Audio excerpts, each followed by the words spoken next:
Je tiens à te prévenir que cet épisode aborde des thématiques sensibles, notamment des violences gynécologiques sexuelles, du harcèlement scolaire, le suicide, les troubles alimentaires, la consommation de drogue. Ces sujets peuvent être difficiles à entendre. Si tu sens que cela pourrait te bouleverser ou réveiller des blessures, je t'invite à prendre soin de toi en choisissant de ne pas écouter cet épisode. Si tu traverses une période difficile, n'hésite pas à contacter une personne de confiance ou une ressource professionnelle près de chez toi. Tu n'es pas seul.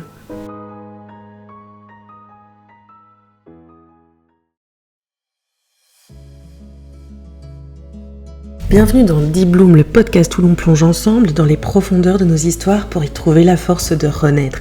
Ici, chaque épisode est une invitation à ressentir, s'inspirer et laisser infuser pour voir éclore en nous de nouvelles façons de se relever. Je suis Justine et si j'ai choisi de créer ce podcast, c'est parce que j'ai moi-même traversé des vagues qui semblaient parfois insurmontables. Mais j'ai découvert que même au cœur de la tempête, il est possible de faire jaillir la lumière et de fleurir autrement. Mon mantra, sans bout, pas de lotus. Deep Bloom, c'est ce chemin de résilience partagé avec authenticité, vulnérabilité et espoir. Aujourd'hui, nous allons prendre un thé avec Raphaël. À 9 ans, elle a été arrachée à son enfance. Puis sont venues d'autres violences, conjugales, scolaires, intimes. Mais aujourd'hui, elle choisit de transmuter ces épreuves, de les alchimiser pour en faire une force. Donner du sens à l'inacceptable. Parler, mettre de l'humour sur l'indicible. Et surtout, accompagner celles et ceux qui, à leur tour, se choisissent. Parce que oui, se choisir est le premier pas. Le plus difficile, mais une fois franchi, la route est belle et en vaut la peine. Alors installez-vous, ouvrez grand vos oreilles, préparez-vous à rire avec nous, réfléchir et trouver l'élan d'avancer.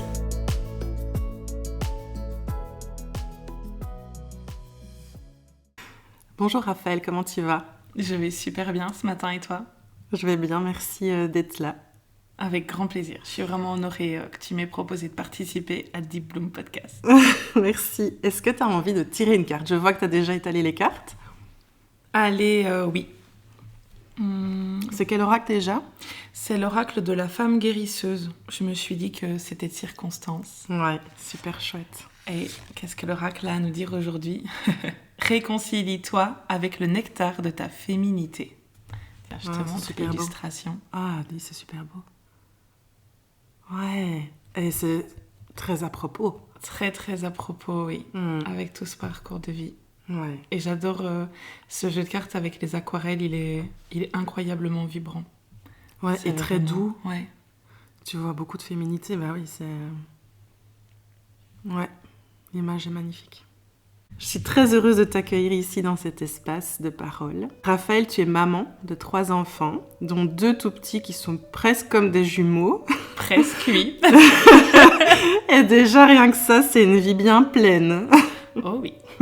Et pourtant, ce n'est qu'un fragment de tout ce que tu es. Tu es diplômée, dont tout récemment en tant qu'enseignante, mais tu ne t'es jamais laissée enfermer dans une seule case. Tu es slasheuse, curieuse, passionnée, coach bien-être, praticienne EFT, créatrice d'objets magiques et cofondatrice de l'ASBL Plume et Sortilège, un nom déjà chargé de mystère et de douceur.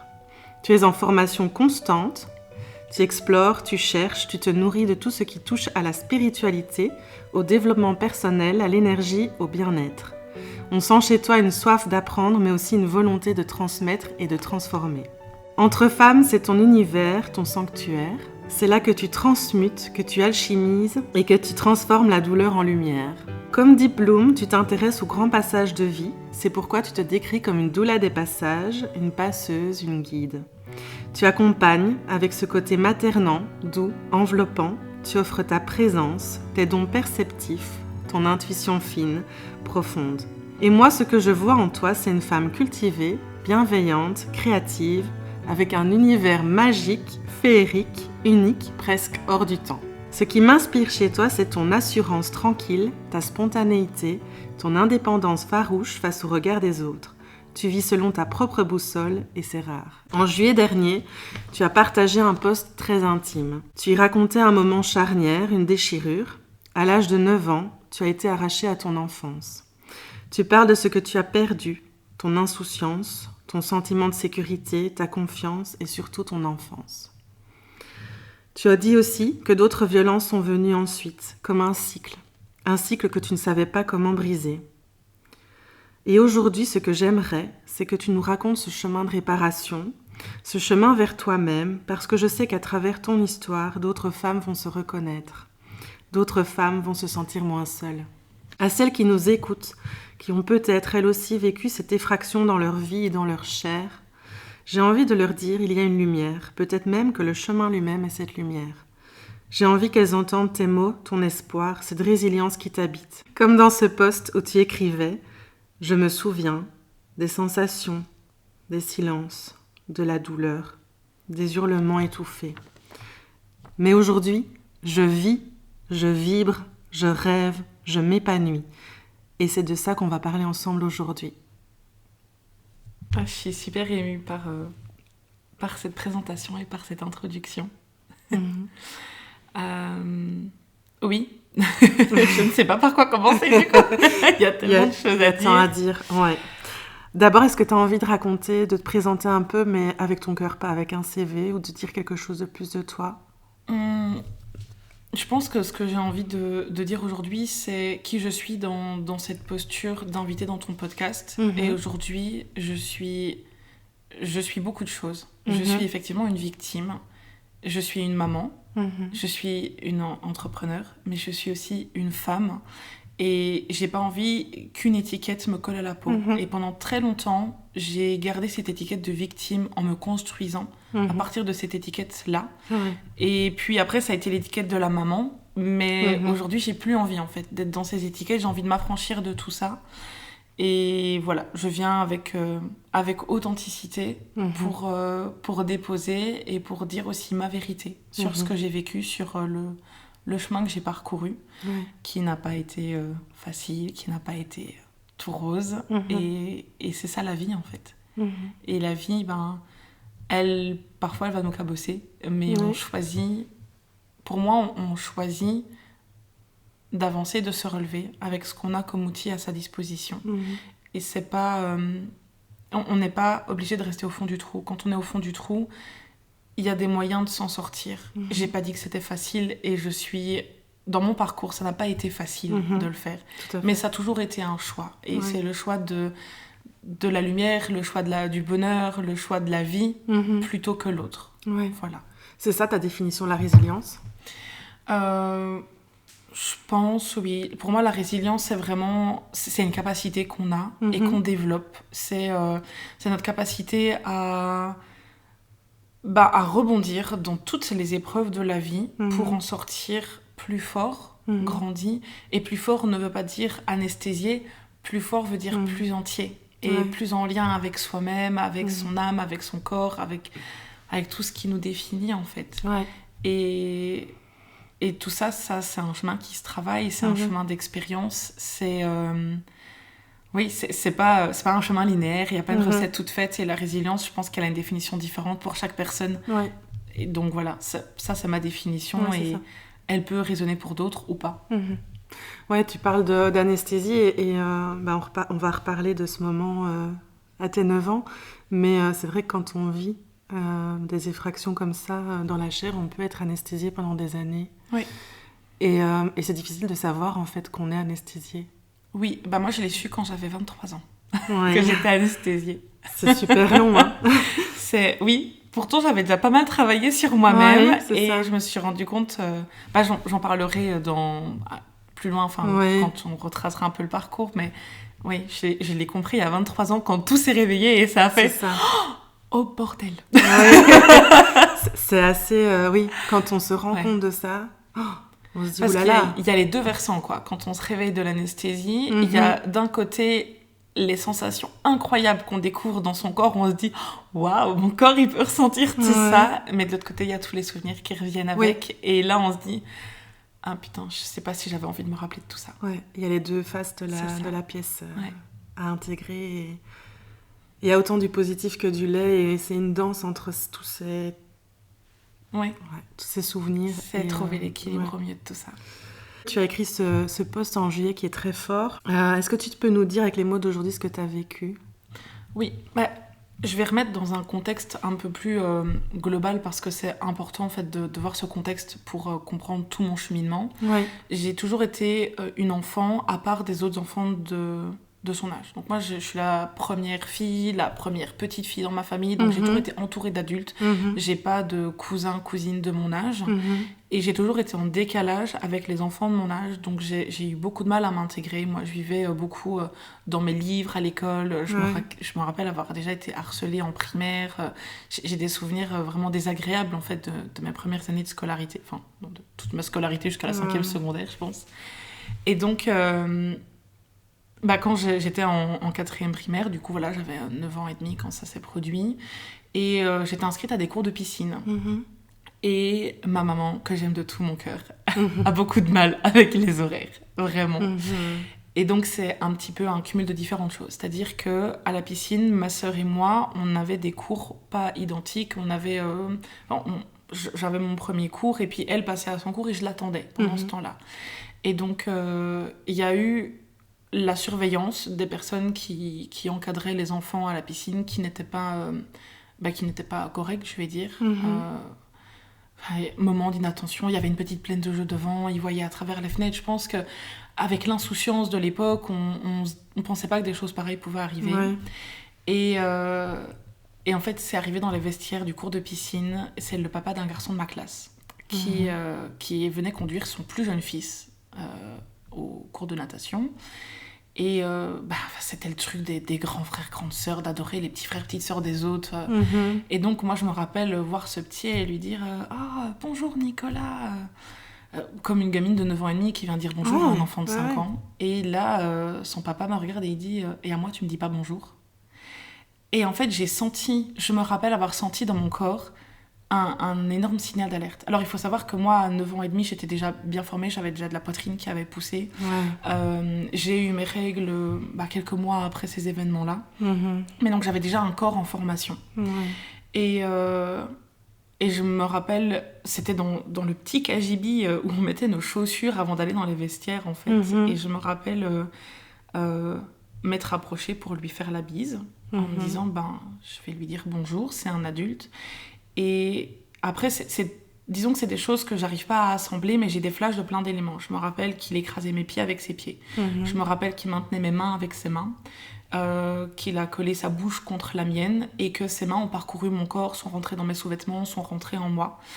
Et je peux pas assembler tous les éléments d'un coup, en fait. C'est vraiment, factuellement, voilà, c'est tous ces éléments-là qui forment le souvenir. Et puis, je sais pas combien de temps ça a duré, ça m'a paru une éternité. Et je me rappelle que son fils de 5 ans était à côté. Oui, j'allais te demander. Il était toujours là. Il était toujours là. Et en fait, quand il s'est décollé, il était content. Et moi, je suis allée me cacher dans un buisson jusqu'à la fin du cours de ma sœur. Et puis, le cours de ma sœur s'est terminé. Donc, je suis allée vite l'habiller dans les vestiaires. Et je lui ai demandé de venir se cacher dans le buisson avec moi. Et ma maman était en retard. Et j'ai dit à ma sœur, tu restes cachée dans le buisson, tu sors pas de là. Non, c'est la piscine à Saint-Marc, tu sais, qui appartient à l'école pour handicapés. Donc, elle est tout en haut d'une côte. Et j'avais dit à ma sœur, tu restes cachée dans le buisson, je vais voir si maman arrive. Et donc, je descends la rue et ma maman monte à ce moment-là. Et elle me hurle dessus que je devais l'attendre à la piscine. Et je fonds en larmes et je lui dis, mais il m'a embrassée. Et donc, elle s'est énervée, en fait. Elle est montée tout de suite. Elle a fait venir une des surveillantes. Elle a fait venir ce monsieur-là. Qui a reconnu, il a reconnu m'avoir embrassée. Mais pas plus. Pas plus. Et moi, en fait, c'était trop. Je pouvais pas dire plus. Enfin, je sais qu'en fait, j'ai oublié le reste. Je me rappelle juste qu'il m'a embrassée parce que s'embrasser sur la bouche, c'était les papas et les mamans. Et donc, et en fait, pendant tout le temps du retard de ma maman et tout ça, il me fixait à travers les baies vitrées de la piscine. Il était content. Tu devais être terrorisée. J'étais complètement terrorisée. C'était... j'en tremble, en fait, en te le disant... Je sens les dents qui claquent et que j'ai froid. Enfin, voilà, c'est... tous les... Le corps qui se souvient. Là. Le corps se souvient de la terreur. Et en fait, il a reconnu. C'est arrivé un samedi, donc on a été porté plainte. Directement, ta maman t'a soutenu. Mes parents m'ont porté plainte. En plus, il avait reconnu, donc je veux dire, voilà, il n'y avait pas à douter de ma parole. Et de toute façon, mes parents n'auraient pas douté de ma parole parce que j'ai jamais été confrontée à des choses pas de mon âge dans mon foyer. Et j'ai... voilà... Je ne pouvais pas inventer. Non, je pense qu'un truc pareil, je veux dire, je l'aurais pas inventé, quoi. Et donc, je me rappelle qu'on a porté plainte. Et Et j'ai le procès verbal de ma plainte à la maison, parce que donc il y a quand même eu, voilà, on a quand même été au tribunal, tout ça. Donc j'ai le procès verbal et je l'ai relu il y a 1 an ou 2 et je me suis dit, mais j'ai dit que ça, je me rappelais que de ça, mais il y a eu ça et ça en fait. Et je sais que j'ai le droit de revenir sur cette plainte, mais j'ai pas envie. J'ai pas la force en fait de repartir là-dedans. Et c'est ok, j'accepte, j'ai beaucoup réfléchi, j'ai décidé de pas revenir sur cette plainte. Et donc je vais le dire tout de suite parce que c'est ma petite blague en fait, quand ce sujet est abordé avec d'autres personnes, je dis bah oui, la valeur de mon enfance, je la connais, elle vaut 750 €. Voilà, c'était les dommages et intérêts pour la fin de mon enfance et de mon insouciance. Ça m'a payé mon premier ordinateur pour jouer aux Sims. J'ai envie de pleurer et de rire en même temps. Mais oui, mais en fait, c'est tellement triste. C'est ça, et c'est arrivé, et c'est comme ça. Et en fait... Et lui, il a rien eu. Alors, il a dû être suivi par un psychologue, et changer ses enfants d'école, parce qu'en fait, s'il venait pavaner à l'école, continuait à mettre ses enfants à l'école, et il pavanait. Et moi, je me rappelle, et en fait, c'est le plus aberrant, je crois, dans mes souvenirs, c'est que le lundi qui a suivi, je suis arrivée à l'école et son fils aîné était en classe avec moi. Et je lui dis, mais c'est pas ta faute. Si tu veux, je veux bien être ton amoureuse. C'est pas ta faute ce que ton papa, il a fait. Ouais. Et puis après coup, je me dis, mais pourquoi Pourquoi est-ce qu'à 9 ans et demi, j'ai eu besoin, moi, en tant que victime, d'aller sauver le fils de cet homme, quoi. Et donc, rapidement, les enfants ont quand même dû être changés d'école. La directrice de l'école... Enfin, ma maman était institutrice dans notre école. Et la directrice a demandé qu'on ne parle pas de ça pour pas ternir l'image de l'école. Donc, elle a fait un peu étouffer l'affaire. C'était très compliqué à gérer pour ma maman aussi. De pas avoir de soutien de sa direction alors que son propre enfant venait d'être abusé. Enfin, voilà, c'était compliqué. Ouais. Et elle ne savait pas encore tout. Non, mais je ne suis pas sûre, en fait, que j'ai fini par tout raconter à ma maman. Je sais que, voilà, c'est resté un peu dans un coin de ma tête, et ça a ressurgi quand j'avais environ 13 ans. Et j'ai dit, mais en fait, on a porté plainte, et il s'est rien passé. Et notre avocat, c'était le mari de ma marraine. Et donc, ils l'ont recontacté. Il a quand même fallu encore 1 an ou 2, je crois, pour que le dossier soit traité. Et du coup, c'est seulement à ce moment-là qu'il a dû avoir un suivi psychologique et me payer 750 €. Et il faut savoir que cette personne, en fait, je le sais, je ne suis pas sa seule victime. Parce que voilà, dans des personnes à qui j'ai pu le révéler, autant des adultes que des enfants, hein, je sais que voilà, il a abusé d'autres personnes. Et je le recroise parfois. Par exemple, je faisais mes courses dans un magasin de la région, et en fait, quand il me voyait, il s'amusait à venir bloquer mon caddie avec le sien. J'avais pris un petit job étudiant dans une boulangerie, et quand j'ai repris mes études, il venait chercher le pain exprès quand j'y étais. Alors qu'il pouvait venir tout le reste de la journée, hein, j'y étais que 3 heures, quoi. Et comment tu réagissais à ça ? J'étais en panique complète. Je tremblais, j'avais envie de pleurer, je m'effondrais dans la voiture. Voilà, c'était très très compliqué. Et les choses que je ne fais plus, par exemple, je ne vais plus à la fête à Saint-Marc, parce qu'il y est, et je me suis dit, tranquillité d'esprit, au moins je ne le vois pas. Tu évites. Voilà. Parce qu'en fait, les seules fois où j'y allais et où je l'avais croisé, ça me mettait en état de panique, j'étais hyper anxieuse, je passais mon temps à scanner l'environnement, à me demander par où est-ce qu'il va débarquer, est-ce qu'il va essayer de me parler. Oui, voilà, t'es en insécurité. Voilà. Et donc je me suis dit, sécurité, on va plus, on va plus dans certains endroits. Et pourtant, Dieu sait qu'à chaque fois, je me disais, ouais, je vais l'écraser avec ma voiture quand je passerai dans sa rue, ou je vais lui hurler dessus dans le magasin. Je suis même déjà retournée voir la police en disant, mais il continue en fait à m'emmerder, qu'est-ce que je peux faire ? Il faut que vous reportiez plainte, machin. Et je me suis dit, ouais, mais c'est pas possible, c'est trop lourd, j'ai pas envie en fait. Et ce qu'il y a, c'est que ça, c'est finalement de tous mes traumas, j'ai envie de dire, c'est le moins pire, parce qu'en fait, ça a généré en moi un comportement de mise en danger et d'autodestruction dans mon adolescence assez catastrophique. Où j'allais de moi-même dans des situations où tu te mettais en danger. Où je me mettais en danger. Et principalement en danger au niveau sexuel, en fait. Ouais, c'est tout à fait normal en tant que victime d'abus sexuels. C'est ça. Et ça, je l'ai compris. Il y a eu le Covid. Et puis, c'était en septembre 2020, il y a un programme ici organisé par le centre de santé mentale à Virton, et j'y ai participé. C'est un groupe de parole. C'est ça. Et pendant 1 an, en fait, c'est un groupe de parole encadré avec 2 psychologues, une assistante sociale. Et déjà, je me suis dit, mais en fait, je suis pas la seule à avoir eu ces réactions de mise en danger. Je suis pas la seule à avoir ressenti ça. Et alors là, moi, ça a été la révélation, c'est la sidération. En fait, comprendre ce qu'est la sidération, ça a été la révélation dans ma vie pour me dire, en fait, c'est pas ma faute. Si j'ai pas réussi à hurler, à me débattre, à m'enfuir, mon corps, mon cerveau, tout s'est mis en sécurité. On a fermé les volets, on a dit, on va laisser passer le truc. Ouais. Voilà. C'est une réaction physiologique du corps parce que c'est trop énorme. C'est ça. Oh, sinon, ça peut tuer, en fait, cette décharge. Les psychiatres, les médecins en parlent. C'est vraiment des décharges hormonales de stress, de danger. Et donc, le corps doit se figer. C'est ça. Et comprendre ça dans tout mon parcours.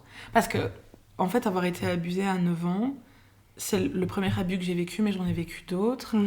Et à chaque fois, après coup, je me disais, mais pourquoi j'ai pas réussi à réagir ? Pourquoi j'ai pas réussi à partir ? Pourquoi j'ai pas réussi à dire non, à mettre mes limites ?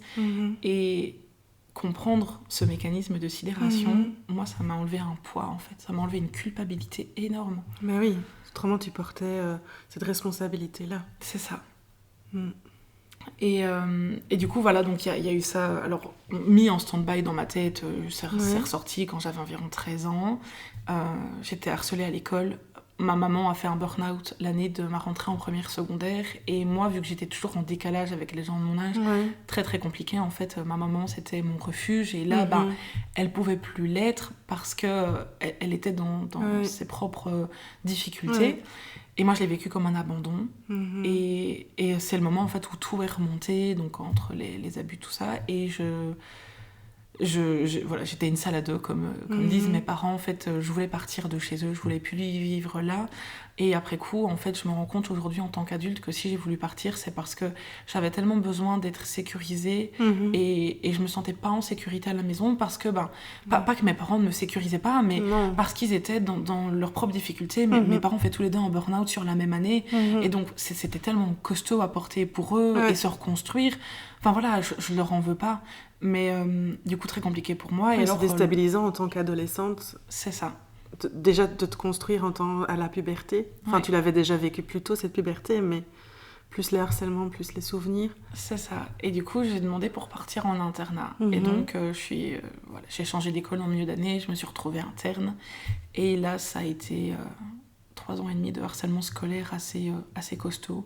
Où, par exemple, j'étais interne, mais je descendais le matin après le petit déjeuner dans la cour et on me versait une canette de coca dans le dos et toute la journée, j'avais des vêtements collants, mouillés, humides. On m'insultait, on se moquait tout le temps de moi. On faisait courir plein de rumeurs sur moi. Et un jour, je me rappelle, où je sais plus ce qui avait généré ça, mais quelqu'un qui avait été vraiment méchant avec moi. Et je sais pas, j'ai eu besoin de dire, mais en fait, c'est bon, j'ai été violée quand j'avais 9 ans, je souffre déjà. Mais à l'époque, en fait, j'avais pas tous les souvenirs. Donc, j'ai pas dit violée, j'ai dit, on m'a fait des attouchements quand j'avais 9 ans. Et il y a un garçon de ma classe qui m'a répondu, de toute façon, si on t'a pas violée, c'est parce que t'étais trop moche que pour le faire jusqu'au bout. Et je me suis dit, waouh, la phrase, elle m'a marquée. Et en fait, ça m'a tellement fait mal, cette phrase à l'époque où moi, j'étais déjà harcelée, j'étais rejetée parce que j'étais différente des autres. Je m'habillais pas je me suis jamais habillée à la mode de toute façon. J'avais mon propre style, mes propres goûts et donc voilà, c'était dur. Et quand j'étais à l'internat, c'est une période où en fait je me suis énormément automutilée. D'ailleurs, la première chose que j'ai fait une fois majeure, c'est me faire tatouer. C'est pour ça. Les premiers tatouages cachent les cicatrices en fait. Pareil. Ceux qui savent ça. C'est ça. Ceux qui savent ça. Là, j'ai une petite pensée pour ceux qui écouteront le podcast et ils vont dire mais c'est horrible, elles sont mortes de rire alors qu'elles parlent de trucs super violents. C'est la façon dont on verse ça. C'est une manière. En fait, je pense que l'humour c'est aussi une manière d'être résilient. L'humour, moi, ça m'a beaucoup aidé. C'est clair. L'humour de second degré, l'humour noir, j'adore l'humour noir. Et du coup, oui, alors cette adolescence, automutilation, envie de mourir. Et puis, je prenais des médicaments. Et alors, à l'époque, quand j'étais à médicaments antidépresseurs Non, on prenait des conneries comprimées qu'on écrasait, qu'on sniffait, on se droguait avec du gaz, tu vois. T'as tout et en testé. fait, moi, je m'anesthésiais. Et je voulais tellement mourir qu'en fait, j'ai essayé d'être anorexique. Je dis en rigolant que j'avais trop faim. Du coup, c'était pas une bonne solution. Bah en fait, c'est-à-dire que j'avais vraiment perdu l'appétit et le goût de vivre. Ouais. Mais à l'internat, les éducatrices s'asseyaient à côté de moi jusqu'à ce que j'ai mangé. Et donc, je pouvais pas, en fait, ne pas manger parce qu'elles surveillaient le contenu de mon assiette et que je mangeais. Et tu te faisais pas vomir? Et j'arrivais pas. Impossible de me faire vomir, quoi. Et pourtant, Dieu sait que j'en essayais parce que du coup, en fait, j'ai développé l'autre pendant. Je suis devenue hyperphagique. C'est ça. J'ai ça pris beaucoup de poids d'un coup. Et comme clairement, la nourriture anesthésie. Et j'ai jamais réussi à me faire vomir, en fait. Et donc, moi... Et c'est vrai que dans ma famille, ils comprenaient pas parce que je mangeais normalement à table, mais je grossissais, quoi. Ouais. Et puis, j'ai commencé... j'ai retrouvé des carnets où je faisais déjà des régimes à 12 ans, en fait, parce que du fait que j'étais en plus formée très très tôt, moi je suis rentrée en première secondaire, je faisais un bonnet D en poitrine, quoi. T'étais gênée ou tu... J'étais hyper sexualisée. Ouais. Je me suis très très tôt sexualisée. Quand j'étais en première secondaire, mon amoureux il était en 5e secondaire. Ouais. Parce que physiquement, ça passait en fait. Ouais. Et après coup, je me dis, waouh, c'était quand même chelou. Mais ça j'avais 12 ans, il en avait 17. Ouais. Et c'est vrai que j'ai toujours été chercher de l'affection chez des hommes plus âgés. Quand j'avais 13 ans, j'ai failli perdre ma virginité dans un festival avec un mec de 25 ans. Parce qu'en fait, bien maquillée, j'en faisais 18. Ouais. Et entre l'alcool et l'ambiance... Et l'alcool à 13 ans, alors? Ouais. Avec, j'allais chez ma cousine et voilà. On faisait plein de conneries à l'époque. Oui, il y avait tous les comportements de mise en danger. Ouais. Et en fait, là, on n'était pas surveillés ce soir-là. Et je me rappelle que... voilà, j'avais bu et je sais pas, j'ai une petite alerte dans mon cerveau qui m'a dit tu vas quand même pas perdre ta virginité là dans un festival minable, tu vois. Ouais. Et je me suis dit non, finalement c'est bon, on arrête là. Ouais. Bon, après le premier garçon avec qui j'ai perdu ma virginité, c'était à une soirée du Nouvel An, j'avais 14 ans, j'avais bu tellement de vodka que à 14 ans je me dis pourquoi. Et ça a été mon premier amoureux. Et on a tenu 6 mois ensemble alors qu'il habitait Charleroi. Il faisait le train tous les 15 jours pour venir me voir. Mes parents ne pouvaient pas l'encadrer. Mon grand-père avait fait faire une enquête sur lui. Et en fait, c'était la pire famille de Charleroi possible. C'est-à-dire prostitution, trafic de drogue, trafic d'armes. Je fais pas les choses à moitié du tout. Mais moi, je savais pas tout ça. Ouais. Et en fait, il était violent avec moi. Il me giflait, il me frappait quand on se voyait. À 14 ans, t'avais déjà... Ouais. Et en fait, pour moi, c'était OK puisque... quand j'y réfléchis après coup, c'est vrai que la première fois que j'ai eu un contact intime avec un homme, j'avais 9 ans, c'était un abus. Donc moi, je me suis dit, ça doit être ça, en fait. C'est ça l'amour, ou c'est ça la relation homme-femme. Ouais, et puis c'était le début des téléphones, où on avait Internet. Et donc, la sexualité, c'est pas un sujet qu'on abordait facilement dans ma famille. On en rigole, mais on va pas aborder les questions sérieuses. Et...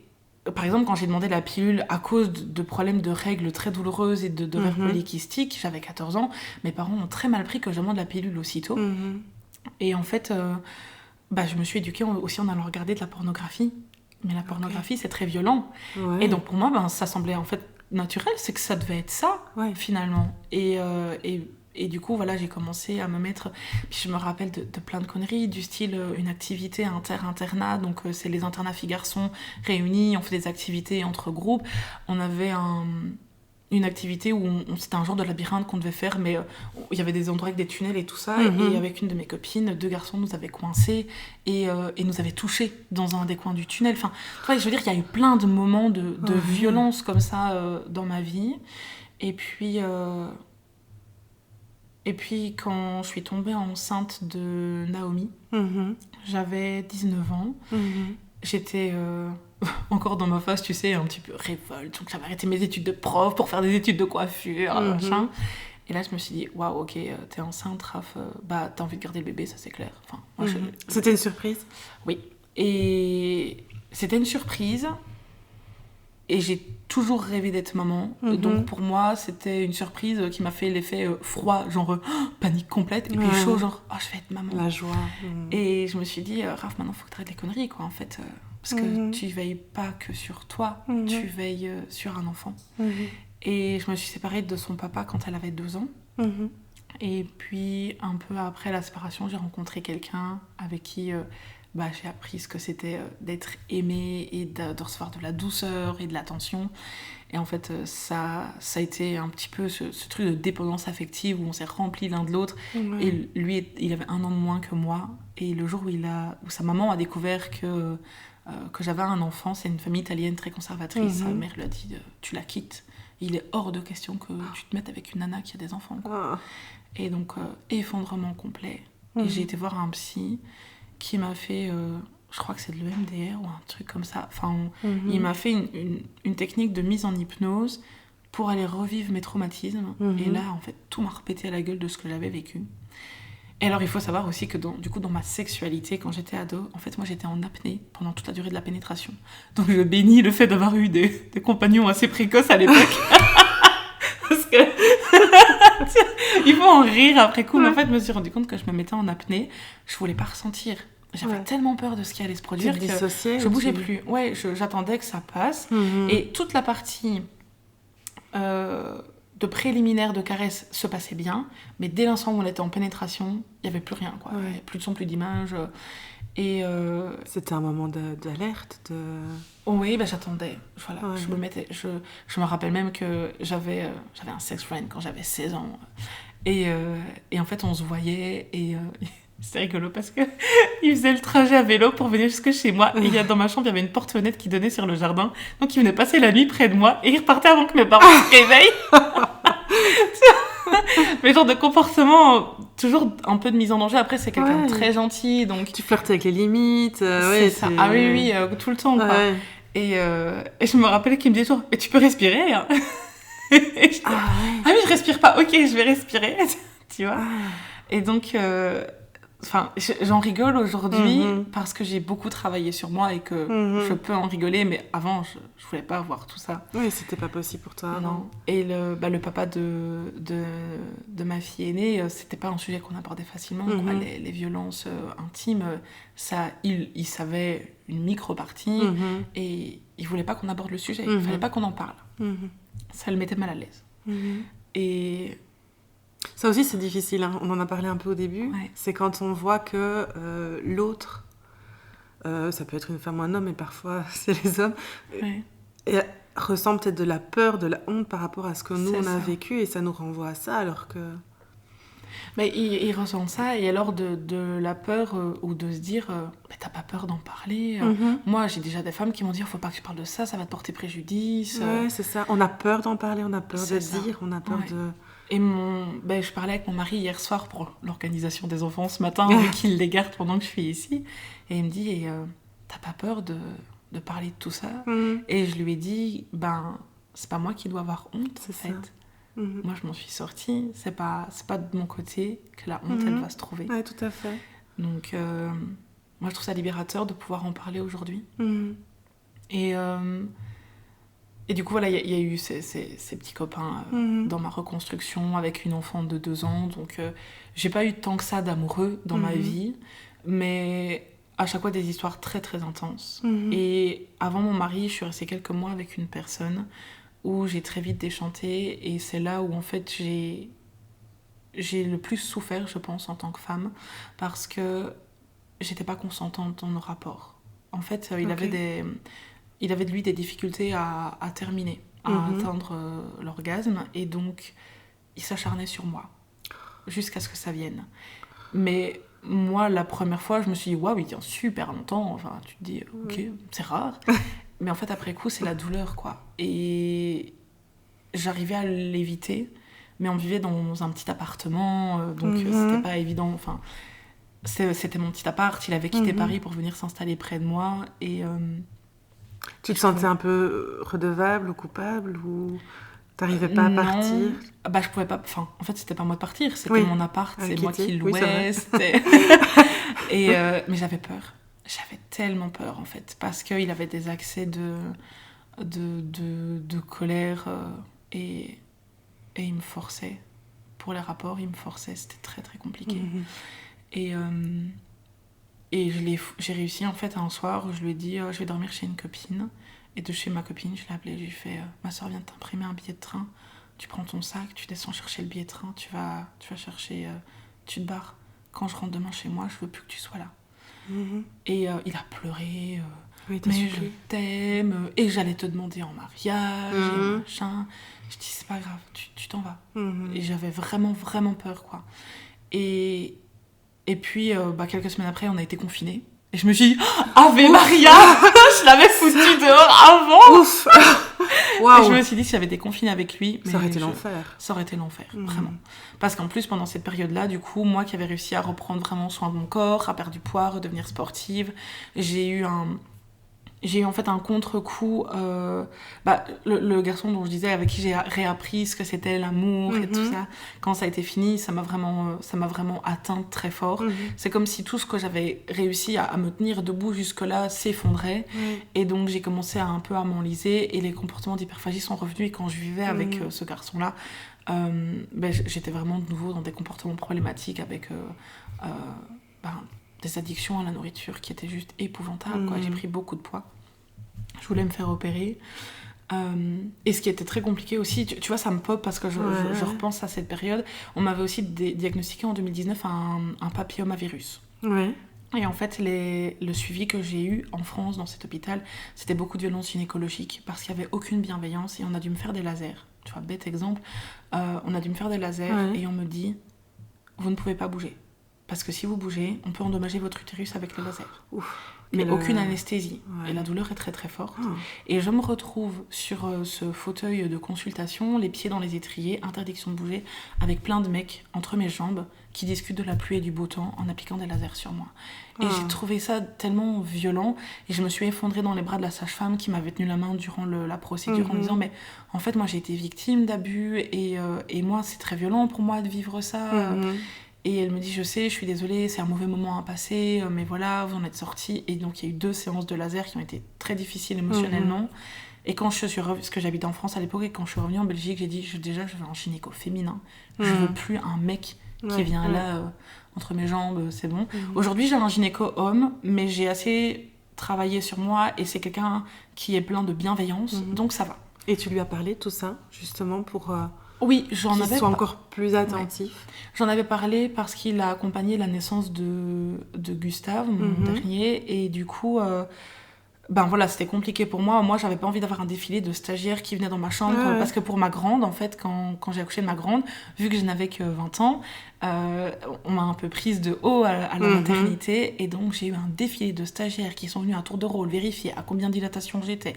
Et machin. Enfin, c'était horrible, quoi. J'étais juste un objet qu'on venait toucher pour apprendre. Et donc, moi, dans mon corps de violence, c'est très compliqué. Et donc voilà, la gynéco que j'ai trouvée aujourd'hui, c'est vraiment quelqu'un de très bien, qui est très bienveillant, qui parle. Et donc voilà, ça se passe bien. Oui. Et puis, donc j'ai rencontré mon mari sur un site de rencontre pendant le confinement. et d'ailleurs, je lui avais clairement dit, quand on s'est dans nos échanges, que j'allais avoir besoin de temps avant d'aller dans l'intimité, parce que mes derniers rapports étaient pas consentis, et que donc j'avais besoin de temps et de bienveillance pour me sentir prête. Et il a été très patient, très bienveillant à ce niveau-là pour m'accompagner. Il a été très soutenant. Le programme que j'ai fait avec le centre de santé mentale, c'était, je crois que c'était 2 vendredis par mois, un truc comme ça. Et il savait, en fait, ce vendredi-là, quand je rentrais, j'étais juste en état de rien, parce que j'étais tellement épuisée par la charge émotionnelle que ça demandait. Et du coup, le vendredi soir, en fait, on jouait à des jeux vidéo, ou quand c'était le vendredi où Naomi revenait, alors on allait des fois au resto, des fois on allait juste se chercher à manger, on se mettait à un film. C'était douceur et cocooning, quoi. Et juste un peu de jeu et de joie. Ouais, vraiment des choses plus légères. Et du coup, je me suis vraiment reconstruite avec tout ça, et j'ai avancé à mon rythme. Et justement, tu parles dans ce post-là de juillet, que cette blessure a été le point de départ de ta médecine alchimique. Qu'est-ce que tu entends par là ? Est-ce que ça fait partie de ce processus aussi de guérison ? Qu'est-ce que tu peux dire de tout ça ? Alors moi, j'ai eu très très tôt la croyance, la conviction intime et profonde que ça pouvait pas m'être arrivé pour rien. Ok. En fait, moi, j'ai besoin de donner du sens. Ouais. Et ce truc de retour de karma en mode c'est que t'as violé quelqu'un dans une vie antérieure, Oui, j'ai c'est juste ce que la envie de leur dire spiritualité, c'est ça. Et ouais, moi, je dis, oui. les gens qui disent ça, je leur dis juste allez vous faire foutre. Mm. Parce que non. C'est hyper violent. Mais c'est d'une. Enfin, en fait, c'est doubler la culpabilité Ouais, sur la c'est ça, victime. ouais. Et C'est un message qui... Oui. voilà, c'est. Mm. Les gens qui disent que tu l'as cherché et que tu vas jusqu'à remonter dans tes vies antérieures pour expliquer et que tu viens expier ta faute, enfin, c'est le patriarcal. Ouais. On renourrit la culture du viol. mais complètement, ouais, quoi. Ouais. Et en même temps, bah voilà, déjà adolescente, j'étais là, mais ça peut pas m'être arrivé pour rien. Je peux pas avoir vécu toutes ces merdes pour rien. Et du coup, bah, y a eu tout mon processus de reconstruction. Et je me suis dit, ben, c'est ça ma médecine alchimique en fait, c'est d'avoir transmuté tout ça. D'accord. Donc cette envie de mourir, cette autodestruction de mon corps, le fait d'avoir été de moi-même chercher la violence parce que j'avais besoin de continuer à expérimenter la violence bah, pour essayer de comprendre. Hein. Enfin, finalement, je crois que j'ai même pas l'explication du pourquoi j'ai eu besoin de continuer à vivre cette violence. Et est-ce que justement, t'étais tellement anesthésiée? Je pose la question parce que je me la pose aussi. Est-ce que c'est pas aussi une recherche d'intensité? Je pense. Que c'est une sensation de vivre finalement. Oui. Et on le recherche de plus en plus loin dans des expériences de plus en plus border. Oui, si. Parce que finalement, contempler, etc., dans ces moments-là, se réjouir de petites choses ne nous fait rien. Non. Et on n'a connu que ça. Ouais. Et puis aussi peut-être une perte d'estime de soi. Ah, perte d'estime de soi, complètement. Complètement. Croire qu'on mérite. C'est ça. Et en fait, moi, c'était à chaque fois que j'avais un nouveau petit copain, comme je dis, j'en ai pas eu beaucoup, mais à chaque fois que j'en ai eu un qui en plus était de nouveau violent avec moi, je me disais, ouais, mais au moins il fait ça de mieux que le précédent. Ouais, c'est moins pire. C'est ça. Lui, il me fait des cadeaux. Ouais, on se contente de si peu finalement. C'est ça. Ouais. Et moi, le confinement, en fait, ça m'a permis d'opérer un grand switch. Alors, c'est pas un switch qui s'est fait du jour au lendemain. C'est un travail de toute une vie, en fait. Pour moi, la médecine alchimique, c'est toute une vie où on va continuer à mettre de la paix et de la douceur et de l'amour dans ses blessures. Et c'est pas se dire non, c'est bon, je suis guérie, il y a plus rien, regarde, on voit même pas la cicatrice. Non, la cicatrice, elle est toujours là. Et tu parlais, je crois, dans ton introduction du kintsugi. Bah, c'est ça, en fait. On met de l'or dedans. Et pour moi, c'est pas forcément chercher à donner du sens à ce qui a été vécu, mais plutôt que la souffrance et les émotions et tout ce chemin de reconstruction amène aujourd'hui à inspirer d'autres personnes pour se reconstruire. Que ça ne soit pas vain, finalement. C'est ça, ouais. Et est-ce que tu as l'impression que ton envie de vivre est arrivée en même temps que ta fille? Elle m'a accrochée à la vie, clairement. Et alors, je dis pas que c'est un bébé médicament dans le sens où elle me materne pas, mais le fait de devenir maman, je me suis dit, ben là, Raph, tu peux plus déconner en fait. Et à chaque fois que j'étais au fond du gouffre et que j'avais envie de mourir, je me disais, tu peux pas mourir, t'as un enfant, tu veux l'élever, tu veux t'occuper d'elle, tu veux lui transmettre tes valeurs, tu veux lui apporter de l'amour, tu veux pas qu'elle se construise sur ce trauma, donc tu peux pas mourir. Et d'ailleurs, aujourd'hui, j'ai pas peur de mourir en tant que telle, c'est-à-dire que je sais que quoi qu'il arrive, à un moment donné dans ma vie, je mourrai. Peu importe là. Spoiler alert. Et la seule chose qui me fait peur, c'est d'abandonner mes enfants. C'est vraiment ça qui me raccroche à la vie. Non pas que je suis désintéressée de ma vie, loin de là, j'adore ma vie aujourd'hui. Juste, t'as pas envie de laisser. Voilà, j'ai pas envie d'abandonner mes enfants. Et par contre, j'ai plus du tout envie de mourir, quoi. On est d'accord que je me réjouis de vivre. T'es pleine de vie. Ça s'entend.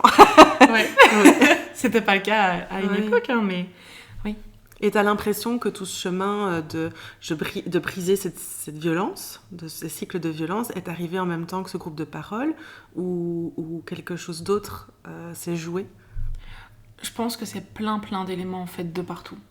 Donc moi, j'ai commencé à travailler sur moi, faire à l'époque ce qu'on appelle aujourd'hui le shadow work, qui n'avait pas ce nom-là à l'époque. Hein. Qu'est-ce que c'est le shadow work? C'est le travail sur ses parts d'ombre. Donc, c'est pour moi dans ma vision du shadow work, c'est aller observer ses propres blessures, ses peurs, ses colères, toutes les choses pas très jolies qu'on n'a pas envie de regarder, qui peuvent être autant de la rancune, des émotions refoulées, que des souvenirs qui font mal ou des rêves qui n'ont pas été assouvis. En fait, pour moi, c'est vraiment... c'est quelque chose de large, c'est toutes ces... Disons que si on regarde sur un cercle qu'on coupe en deux avec une part lumineuse, c'est tout ce qu'on va montrer dans notre vie, et cette part d'ombre, c'est toutes les choses qu'on a tendance à vouloir cacher ou à pas vouloir regarder, quoi. Et donc moi j'ai commencé à travailler sur moi, j'avais une 15aine d'années. J'ai eu mon premier jeu de cartes Oracle, je crois, j'avais 14-15 ans. Ah oui. Et j'ai toujours été... je me suis revendiquée animiste, j'avais 10 ans, quoi, tu vois. J'ai toujours été très connectée à la nature, aux esprits. Par contre, j'ai coupé à l'adolescence, j'ai coupé avec tout ça, parce qu'à force de vouloir anesthésier mon corps pour plus ressentir la souffrance, j'ai éteint mon corps, et donc j'ai éteint plein de choses. Et j'ai réveillé ça, petit à petit. Et en fait, c'est à la fois cette volonté de réveiller en moi toutes ces sensations et toutes ces choses que je percevais quand j'étais plus jeune. Il y a ce groupe de parole qui a été décisif dans ma reconstruction en tant que victime de viol, et qui m'a permis aussi du coup de comprendre qu'en fait j'ai été violée plus qu'une fois, et aussi de dire que ce qui m'arrivait à 9 ans, de par le fait qu'il y a eu une pénétration, c'était un viol. Parce qu'avant je disais juste j'ai été victime d'attouchement. En fait non, c'est pas qu'un attouchement. T'as su le dire seulement à ce moment-là. Ouais. Et peut-être te le faire entendre dire. C'est ça, l'admettre, le dire à voix haute. Ça a été très compliqué pour moi, jusqu'à ce que j'ai environ 25 ans, quoi. Et donc ce groupe de parole m'a vraiment aidée, mais j'ai toujours travaillé sur moi, j'ai toujours voulu accompagner d'autres personnes, aider d'autres personnes. Je me suis formée très très tôt à des outils comme l'EFT par exemple, parce que je voulais d'abord me guérir moi-même, et puis après pouvoir aider d'autres personnes. Toujours dans cette quête de sens j'ai vécu cette merde, ça doit servir quelque part. Et que ça serve à d'autres, et que personne ne vive la même chose. Et tu parlais de 23 ans, là, un petit moment clé, par rapport à justement ce réveil de cette anesthésie. Comment ça s'est réveillé? Comment tu es revenue à toi? Eh bien, il y a eu du coup ce psy qui m'a fait partir en hypnose en me mettant dans un environnement sécurisé, et qui m'a dit on va aller voir et je t'accompagne, si t'as peur tu dis, on remonte, y a pas de souci. Et en fait on n'est pas descendu longtemps, mais tout est revenu, quoi, des flashs. Et il faut savoir qu'encore aujourd'hui, alors que ça fait presque 8 ans que j'ai eu ce réveil-là, j'ai encore des périodes, ça arrive 2-3 fois dans l'année, où je fais des cauchemars de ce que j'ai vécu. Où je vais re-rêver, en fait. De la scène. De cet abus d'enfance en particulier. Ça m'arrive régulièrement. Ça m'arrive fréquemment de re-rêver de tout ça. Et donc voilà, il y a eu ce psy qui m'a fait le réveil à 23 ans. Du coup, j'ai découvert plein de choses super cool dans mon corps. Puisqu'à l'époque, j'avais un petit ami super gentil pour expérimenter, du coup, j'étais contente de découvrir qu'en fait, la sexualité, c'est quelque chose de vraiment sympathique quand c'est fait avec de la douceur, de la bienveillance, de l'amour. Dans un cadre... Dans un cadre sécurisé. Et donc, il y a eu du coup cette recherche aussi de plaisir de ma part, et donc d'aller à la rencontre de ma sexualité toute seule, et du coup de pouvoir aller travailler sur mes traumas pour pouvoir vivre une relation intime épanouissante. Quoi. Donc voilà. Ce qui est très difficile à vivre, à expérimenter quand on a vécu tout ça. C'est ça, et c'est réussir en fait à se dire... il y a beaucoup de tabous et beaucoup de jugements, je trouve, du monde extérieur, où des fois on dit mais t'as été victime de viol, comment tu peux avoir envie de pratiquer par exemple du bondage? Et moi je suis là, en fait, dans le bondage, moi ce qui m'intéresse, c'est justement de pouvoir me sentir tellement en sécurité que je peux avoir ce lâcher prise. C'est ça, le cadre est bien mis, et c'est très important justement dans toutes ces pratiques d'y mettre tout un cadre très très très sécurisé. Exactement. Et donc y a cette recherche de plaisir, et donc de réparer tout ça, et de pouvoir créer des environnements de confiance, quoi. Ouais. Et ça, t'as envie de transmettre aussi aux gens, dire que c'est possible finalement d'avoir une sexualité épanouie après avoir vécu tout ça. Et par rapport à l'alimentation, est-ce que tu as encore besoin de t'anesthésier, ou même par d'autres choses, est-ce que tu as l'impression que tu as encore besoin de t'anesthésier, ou maintenant que tu as reconnecté avec toi, ton corps, c'est...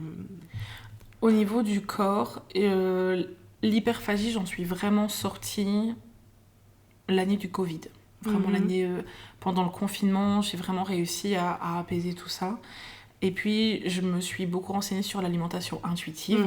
Et ça m'a aidée, en fait, à m'alimenter sans culpabilité, en acceptant que parfois, manger, c'est bon pour mes émotions. Oui, les envies émotionnelles de manger Voilà. sont importantes à écouter. Ouais. Et je sais que si je me prive pas, si j'ai vraiment très envie de chips, mais que je me fais... Enfin, des fois, en fait, moi, je me fais assez confiance que pour ouvrir le paquet, aller grignoter dans le paquet et très vite pouvoir le refermer. Avant, j'avais des jauges à la maison, j'avais des paquets de M&M's. Et en fait, je contrôlais la vitesse de descente. Et, enfin, quand je dis contrôler, c'était plutôt que j'observais que j'avais pas envie d'en manger. Et j'étais tellement fière de moi de me dire... Waouh, il y a un paquet de M&M's, ça fait 3 semaines qu'il est là, il est toujours pas vide. Ouais. Et donc, voilà, des petites fiertés comme ça. Maintenant, j'ai anesthésié, pas mon corps, mais mon cerveau.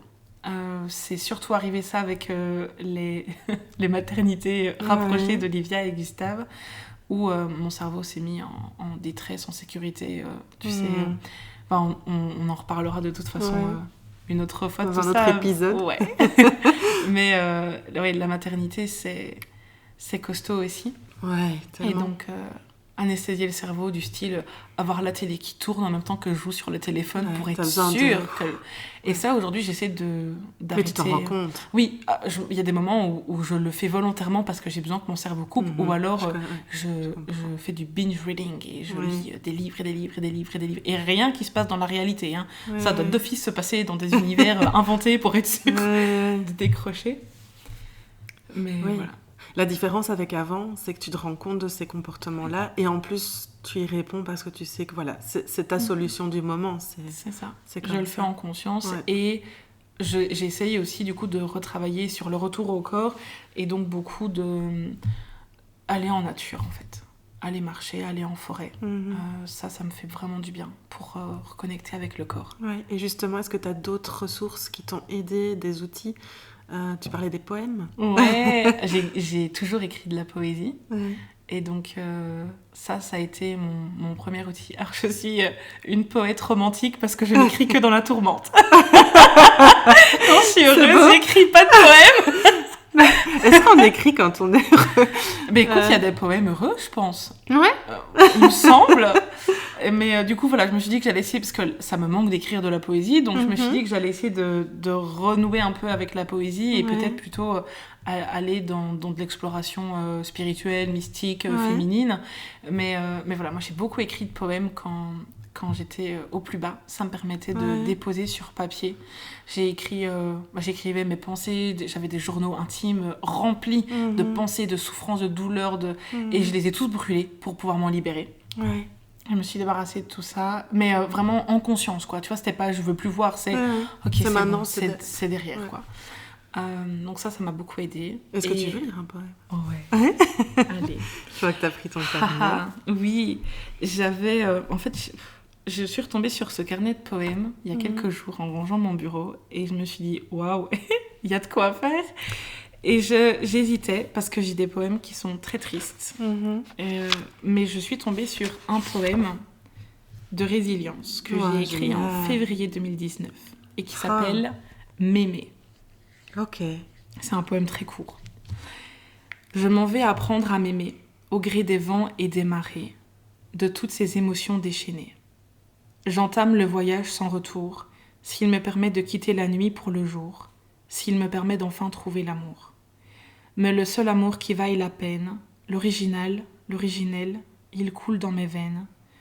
L'amour de moi, l'amour de soi, l'amour sans peine. C'est très beau. Merci. Et ça m'a touchée de le relire parce que 2019, c'était compliqué. Période, C'était l'année où j'étais dans les traitements pour mon papillomavirus. Oui, parce que du coup, en fait, j'ai des cellules cancéreuses de type 1 depuis 2019 qui sont suivies. Donc, c'était vraiment une période compliquée. C'était la période où j'étais avec ce fameux garçon très violent au niveau intime. Et c'est retomber là-dessus, c'est me rappeler que même au plus bas de cette période, je voulais m'aimer, en fait. Je voulais tellement réapprendre à m'aimer, à faire la paix avec moi et être heureuse, parce que j'ai toujours su que j'avais le droit d'être heureuse, mais j'arrivais pas à quitter les situations qui me faisaient du mal. Et il fallait que j'aille très très loin dans la douleur pour réussir à partir, mais j'ai toujours voulu être heureuse et j'ai toujours voulu m'aimer. Quand j'ai quitté le papa de ma fille aînée, j'étais pas profondément malheureuse avec lui. En fait, on était comme des potes. On vivait une cohabitation. Moi, je faisais un peu ma vie, il faisait un peu la sienne. On avait des émissions télé ensemble. De temps en temps, on jouait à la PlayStation. Puis on élevait notre fille. Mais en fait, j'étais là... mais c'est pas la vie de couple que je veux. Et quand je suis partie, c'était ça, en fait. C'est que je voulais une vie de couple épanouissante. Je voulais me sentir chérie. Je voulais me sentir aimée. Je voulais vibrer. Je voulais faire des choses avec la personne à qui je partage ma vie. Et donc, j'ai toujours eu ce truc dans ma tête de... je veux être un exemple pour ma fille. Et donc, pour ça, je dois choisir de m'aimer, de guérir, de ramener de la lumière, de ramener de la douceur. Voilà.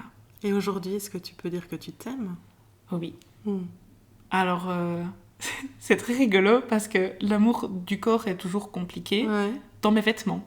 Parce que quand je suis toute nue, je me trouve très jolie.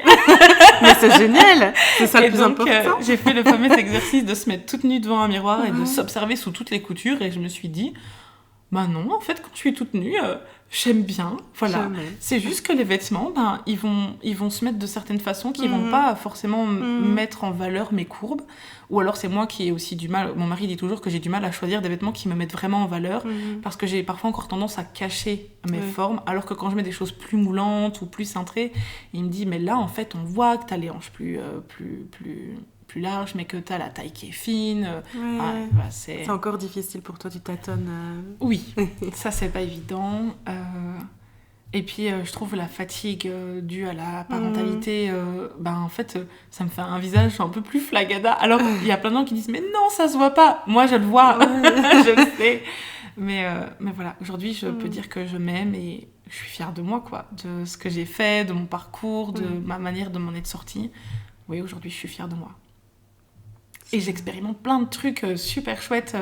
Le chant intuitif qui a été ma grande découverte l'année dernière et qui a transformé ma vie. La danse intuitive, j'ai repris la danse orientale l'année dernière pour vraiment renouer avec mon corps, avec ma féminité. Et tu t'éclates là-dedans. Ah, je m'éclate. Et je suis fière de moi parce que j'ai démarré les cours de danse très gênée, très timide, avec... je n'ai pas perdu mes kilos de grossesse encore. Et j'ai fait le spectacle de danse au premier rang, au milieu, avec un mini short et des voiles le long des fesses et juste un petit soutien-gorge, quoi. C'est génial. Je me dis, waouh, le chemin. Ouais, c'est super, tu te caches pas. Non, c'est fini ça, ce temps-là. Ouais, c'est terminé. Ouais, je prends ma place. Et est-ce que tu as d'autres outils à part chant intuitif, la poésie pour... c'est prendre le temps d'explorer ses sens. Pour moi, c'est vraiment ça qui est le plus important. Parce qu'en explorant nos sens, on reconnecte avec notre corps et donc on est plus présente pour répondre à nos besoins. Et pour moi, la résilience, c'est aussi notre capacité à répondre à nos besoins, même dans les périodes qui sont difficiles. Et donc, comment est-ce que je vais nourrir mes sens et quels sont les sens que j'aime nourrir qui m'apaisent. Moi, par exemple, le toucher, c'est quelque chose de très important pour moi. Quand je suis fort fatiguée, j'ai besoin d'avoir des matières très douces, très cocooning qui m'enveloppent, d'avoir des gros pulls, des choses vraiment dans lesquelles je peux me ressourcer. Retrouver le plaisir du goût et des odeurs et par exemple fermer les yeux pour manger et essayer de sentir tout ce que ça fait dans le corps, c'est important parce que mon corps a été tellement anesthésié pendant longtemps qu'aujourd'hui j'ai du plaisir à juste ressentir dans ma chair ce qui se passe. Et puis aussi du coup je travaille dans toutes ces thématiques avec les sens sur des éléments de privation sensorielle. Par exemple, je vais prendre ma douche sans bruit, dans le noir, les yeux fermés. Comme ça, je suis juste dans le contact de l'eau sur ma peau et le bruit de l'eau qui coule. Mais pas de musique, pas de machine à laver qui tourne ou de ventilateur ou quoi. Et ça, c'est hyper important pour moi. Et moi, c'est aussi la spiritualité qui a vraiment fait partie de mon chemin. Je pense profondément que l'être humain a besoin d'avoir foi en quelque chose. Et chacun met ce qu'il veut dans ce quelque chose. Ouais, on peut y tout mettre à un fait. dieu, on peut y mettre la nature, on peut... Moi, je me suis toujours dit animiste depuis mon enfance. Je me suis toujours dit que les pierres avaient une âme, la forêt a une âme, même mon doudou, parce que le simple fait que j'ai tellement alimenté depuis ma naissance ce doudou, pour moi, il a une âme, ce doudou. Donc aujourd'hui, mon doudou, il est un petit peu en lambeaux, du coup, il est emballé dans un petit cocon protecteur, il est rangé dans mon armoire, et il est là, voilà. Et ça, avoir foi et expérimenter cette foi, pour moi, ça fait partie de mon chemin de reconstruction aussi. Et transmettre, est-ce que c'est aussi un peu une reconstruction pour toi, ou c'est ta façon à toi de donner du sens, accompagner, guider? Je pense que les deux sont liés, en fait. Donner du sens est important pour moi, et accompagner et transmettre, ça donne du sens, et je me répare en même temps à chaque fois. Parce que quand j'accompagne quelqu'un et que cette personne m'exprime des difficultés et que je lui réponds par rapport à ce qu'elle traverse, des fois il y a un miroir qui se fait avec moi et je me dis, je savais pas penser à aller voir cet aspect-là dans ma situation actuelle, en fait. Et tu apprends aussi des autres que tu accompagnes. accompagnes. C'est ça. Moi, je me vois dans l'accompagnement, je me vois pas comme supérieure à la personne en face de moi, je me vois comme faisant partie de la relation, au même niveau, et dans les échanges, j'apporte, mais cette personne m'apporte en retour. Voilà. Et quand tu étais enfant, par rapport à tout ce harcèlement, qu'est-ce qui t'a aidé? J'ai toujours fouillé dans les livres. J'ai grandi avec Hermione Granger en me disant que je voulais être une petite sorcière, parce que elle était méprisée, elle était mise à l'écart par tous les camarades de l'école, de Poudlard, machin. Et à la fin, elle devient quand même une fucking héroïne, et elle parvient avec ses amis à vaincre le Voldemort et toute sa clique, quoi. Et là, je me suis toujours dit, ouais, non mais aujourd'hui, je suis mise à l'écart, mais un jour, je vais aussi briller, quoi. Et là, c'est le cas. Ouais. J'ai décidé de briller. T'es une fucking badass maintenant. Et je fais rire tout le monde parce que je suis toujours là à parler de paillettes, et moi j'aime bien les paillettes, et je veux mettre des paillettes dans ma vie. Et donc, je sais que ça fait rire beaucoup de gens, ces paillettes, et en même temps, je suis là, mais c'est tellement important. Les paillettes, elles envoient de la lumière partout, quoi. Bah oui. Moi, je veux des paillettes. Moi, je veux voir de la lumière partout. Oui, t'as connu assez l'ombre, le sombre, le lait, que maintenant, faut que ça brille. C'est ça. Tu m'étonnes. Est-ce que tu voulais partager autre chose de ton histoire? Non, je pense que j'ai déjà dit pas mal de choses. Ouais. Je pense que, peut-être pour résumer, ça c'est le côté prof qui aime bien faire le point synthèse. Ce que j'ai vraiment envie de transmettre dans ce partage, c'est que même quand on choisit ou qu'on n'arrive pas à sortir des situations compliquées, des situations de souffrance, c'est pas pour autant qu'on est condamné à y rester, et que il y a des ressources qui existent, il y a plein de ressources, et qu'on peut aller chercher à différents niveaux, et qu'on peut s'en sortir. Et c'est pas facile, mais c'est pas le plus difficile. Ouais. Pour moi, c'est plus difficile de rester dans la situation de souffrance que d'en sortir. Et je suis restée très longtemps dans ces situations de souffrance. Je parle avec le recul aujourd'hui. Je suis pas quelqu'un qui juge de l'extérieur sans connaître et qui dit mais non, mais enfin, tu sais bien que si tu pars, tu seras plus heureuse. Je sais ce que c'est de rester dans une situation difficile. Et ça demande beaucoup de force et de courage, mais l'aide, on peut la trouver. Il y a plein de formes d'aide. Il y a du gratuit, il y a du payant. Il y a, je veux dire, les centres de santé mentale qui font du tarif adapté pour les personnes qui sont précaires. C'est une ressource inouïe, en fait. Il y a ces deux choses anonymes aussi, où on peut simplement appeler un call center et de manière anonyme déposer. Voilà, on n'est pas seul. Oui, il y a énormément d'ASBL gratuites qui sont là pour aider. Ouais. Et puis, il y a aussi toutes les ressources qu'on a, comme tu expliquais. Tu as été aidée par des gens, des thérapeutes, des groupes, d'autres femmes, d'autres hommes peut-être aussi dans ces groupes-là, et aussi par toutes tes ressources internes comme la poésie, l'écriture, la lecture. Merci pour ce beau partage. Avec plaisir. Est-ce que tu veux répondre au portrait chinois spécial Deep Bloom? Ouais. Si ta résilience était une couleur, laquelle serait-elle? Alors, la première couleur qui m'est venue, c'était orange. Et je me suis dit, mais pourquoi orange ? Et en fait, je me suis rendu compte que l'orange, c'est pas une couleur facile à aimer. Ouais. Et la résilience, c'est un parcours où on apprend à s'aimer. Et donc, je trouvais que cette couleur était adaptée.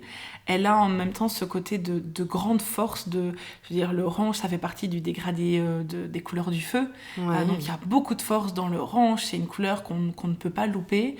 Et en même temps, c'est une couleur très créative et très féminine. Et moi, j'ai toujours créé. J'ai toujours eu besoin de créer. Tu parlais d'outils tout à l'heure, c'est vrai, je n'y pense pas, mais j'aime bien créer des choses, que ce soit broder, peindre ou quoi. Moi, je crée pour transmuter, pour transformer. Et donc, voilà, l'orange, pour moi, c'est la couleur de ma résilience. Si tu étais une fleur, et si ton parcours était une fleur? Le tournesol. Oh, c'est magnifique. Parce que je cherche toujours le soleil et la lumière. Ah, j'adore. Ouais. Voilà. Ah, c'est génial. Si tu devais associer ta force intérieure à un élément de la nature, lequel serait-ce? Ce serait la terre. Parce que c'est en revenant au calme profond du battement terrestre que je trouve mon équilibre. C'est dans la nature que j'arrive à le mieux m'apaiser, me réguler au niveau émotionnel. Et la terre, c'est cette force tranquille, c'est cette force nourricière. Ouais, j'ai pensé pendant que tu parlais, mais en fait, tu parles beaucoup d'ancrage sans avoir nommé le mot. Oui. Ça a l'air très important aussi.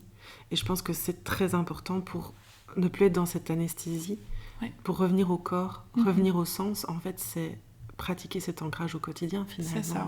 Parce que tant qu'on est enfermé dans la tête, et encore plus si on est enfermé dans la tête, qu'on est coupé du corps et qu'on est coupé des émotions, ben, c'est difficile d'avancer. Et quand on accepte de redescendre, progressivement, moi, il m'a fallu 15 ans pour pouvoir pleinement redescendre, quoi. Mais quand on redescend et qu'on goûte à cette tranquillité qu'on a dans l'ancrage... Et je suis pas quelqu'un qui médite, hein. Moi je sais pas méditer. Je fais du voyage chamanique au tambour. Je ne sais pas m'asseoir, fermer les yeux et méditer. Par contre, je vais en forêt et je chante pour les arbres. Et là, je manque complètement, quoi. Oui, s'ancrer, c'est pas nécessairement que méditer. Non. Ça passe par plein de choses et tu l'as expliqué. Les douches sensorielles, le toucher et être consciente juste du moment présent et de ce que tu vis. Ralentir. Ouais. Si tu étais une saison aujourd'hui après tout ce cheminement, laquelle serais-tu ? Ce serait l'automne, parce que c'est une saison qui est à la fois très lumineuse et très colorée. Et donc, c'est toute la face émergée de l'iceberg, de ma résilience. Et en même temps, c'est une saison où on est beaucoup dans l'introspection. Et moi, je pense que la résilience, c'est le chemin d'une vie. C'est à chaque instant de ma vie, de manière consciente ou inconsciente, je dois apprendre à faire preuve de résilience. Et... Alors, avant, c'était dans les cycles de violence. Aujourd'hui, c'est dans la maternité, c'est dans d'autres choses. Mais voilà, l'automne, c'est ce côté où il y a à la fois de la lumière et de la douceur. Le côté cocooning aussi. Et en même temps, je continue à aller mettre de l'amour et de la paix et aller regarder en face ce qui est pas très reluisant. Ça demande du courage. Oui. Si tu devais parler à la petite Raphaël avant tout ça, qu'est-ce que tu voudrais lui dire ? Que c'est pas sa faute. Ça, c'est vraiment... J'ai toujours eu du mal à travailler avec le concept de l'enfant intérieur. Ça a toujours été compliqué pour moi. Et je me suis rendu compte que c'est parce que je pensais que c'était ma faute. Et vraiment, je lui dirais, c'est pas ta faute. Et tu vas en chier encore quelques années. Tu vas peut-être te mettre dans des situations où après coup, tu te diras, mais pourquoi j'ai fait ça ? Mais tu vas comprendre que c'était pas ta faute. Et ce jour-là, ça ira mieux. Ah, merci. Si tu devais t'offrir un compliment aujourd'hui, lequel serait-il ? Mon compliment, ce serait... Tu es inspirante. Parce que j'ai besoin de donner du sens. Et donc, j'ai besoin... C'est pas inspiré en mode « Regardez-moi, j'ai réussi à faire ça ». C'est vraiment en mode... Elle a réussi à s'en sortir avec tout ça. J'en suis capable aussi. Allez, je vais trouver les ressources, quoi. J'ai envie d'inspirer d'autres personnes à retrouver la joie de vivre et se dire qu'on n'est pas seul. Et d'ailleurs, qu'est-ce que tu voudrais dire comme mantra à celles qui nous écoutent ? Que lorsqu'on se choisit, c'est le premier pas le plus difficile, mais la route est beaucoup plus belle ensuite. Merci beaucoup, Raphaël. Merci à toi, Justine. Merci d'avoir partagé ce moment avec nous dans Deep Bloom. J'espère que cette conversation vous a offert inspiration, douceur et l'élan de croire en vos propres possibles. Si cet épisode vous a touché, je vous invite à le partager autour de vous, à laisser un commentaire ou quelques étoiles sur votre plateforme d'écoute. Cela aide Deep Bloom à fleurir et à rayonner toujours plus loin. Prenez soin de vous, laissez vos racines plonger en profondeur et vos fleurs s'ouvrir à la lumière. On se retrouve très bientôt pour un nouvel épisode, une nouvelle rencontre, un nouveau souffle d'espoir. À très vite.